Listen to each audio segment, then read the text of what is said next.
dare una spiegazione a quello che è successo in questi giorni di ottobre a Messina e sulla riviera che si affaccia sul canale tra Reggio e Capopeloro, bisogna guardare una carta geografica e in particolare l'orografia del territorio che è di fronte alla città di Reggio. Il costone roccioso che si presenta come una diga sul lato occidentale di questo canale è una formazione geologica che risale a 300 milioni di anni fa. Questo tipo di roccia si chiama gneiss e si trova a una profondità enorme sotto la crosta terrestre. È uno dei pochi posti del pianeta dove possiamo vederlo in superficie è proprio la catena dei Peloritani e in Calabria in Aspromonte. La conformazione particolare di questo canale, che forma un imbuto da sud verso nord, che finisce nel punto più stretto che è fra Capopeloro e Cannitello di Villa San Giovanni,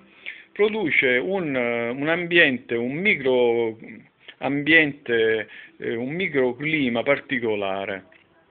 Possiamo vedere come il canale in effetti sia un corridoio dentro cui vengono incanalate delle vere e proprie correnti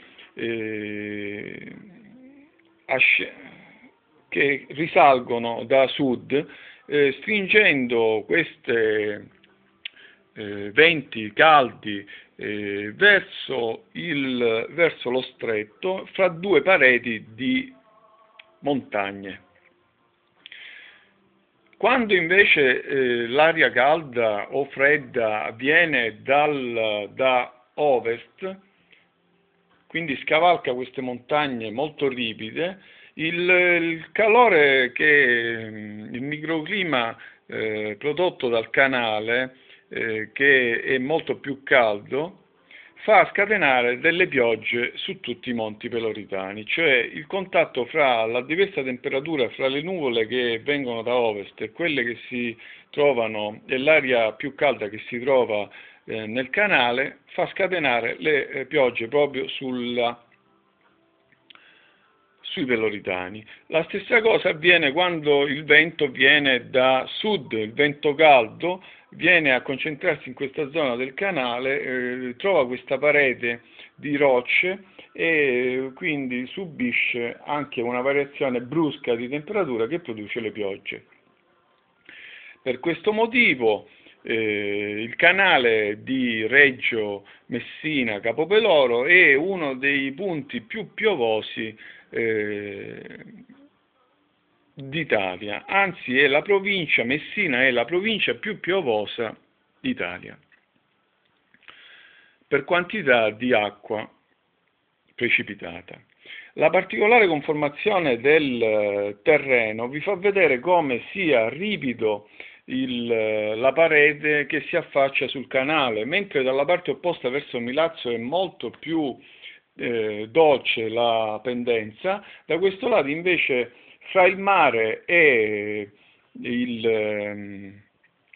la cresta delle montagne, lo spartiacque, è praticamente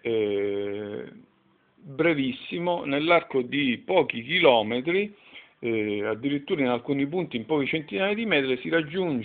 dal mare si raggiunge la quota di 500, 1000, 1200 metri. Quindi le precipitazioni producono un rapido deflusso delle acque nei bacini di raccolta. Questo ad esempio è il bacino di raccolta di Fiume di Nisi, che ha un'ampia superficie, quindi le precipitazioni arrivano sul mare in grande quantità. Se il letto del fiume non è libero e quindi facilmente defluibile, la massa d'acqua non trova lo spazio per defluire, e ovviamente porta con sé tutto quello che gli fa ostacolo. Tutto questo si vale per tutta la fascia costiera che va praticamente da Capopeloro fino quasi a Taormina, perché la configurazione è quasi identica, fino all'Alcantara, che poi inizia un'altra, diciamo, microregione, che è quella dell'Etna. Quello che è successo in questi giorni non è altro che il compimento di tutte queste componenti, l'unione di tutte queste componenti, che ha prodotto non solo una grande quantità di precipitazioni, ma il deflusso precipitoso verso il mare.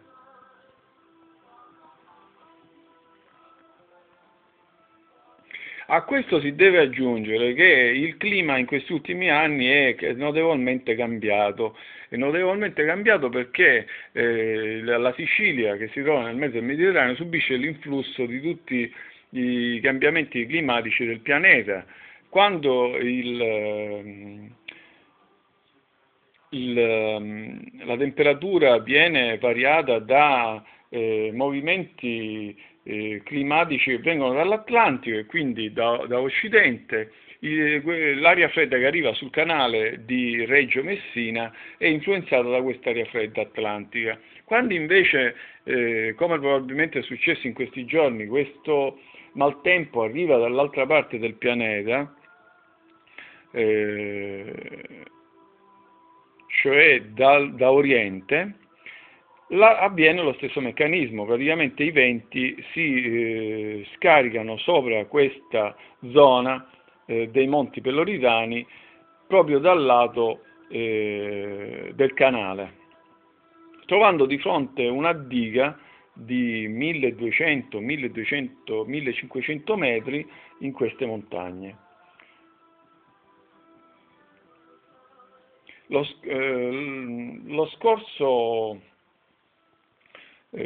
settembre, quando cominciarono ad arrivare le prime piogge, ecco che si manifestò questo fenomeno delle frane, che non è una cosa nuova e che puntualmente ogni anno si ripete in questa zona. Le frane non sono altro che il risultato di anni di speculazione edilizia che hanno ridotto tutte le colline sul versante del mare una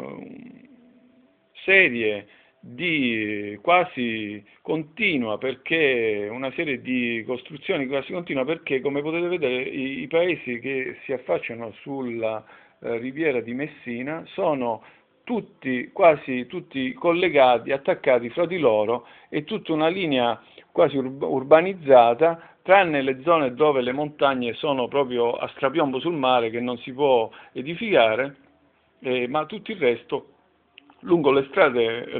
strada unica, che è la strada statale 114, sono nate centinaia di costruzioni, sia sul mare che a monte, sulle colline di questa strada statale.